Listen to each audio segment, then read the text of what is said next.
For this great tasting, quick to make custard, you'll need 1 tablespoon of custard powder, 1 cup of milk,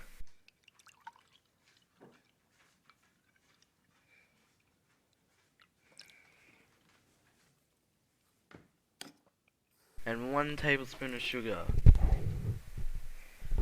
Keep in mind that I put more of everything in. You'll want to add all the ingredients into the bowl. Then you'll need to stir everything so that there are no lumps in the custard. Push down on the bottom of the bowl with a spoon to get the sugar and powder off the bottom.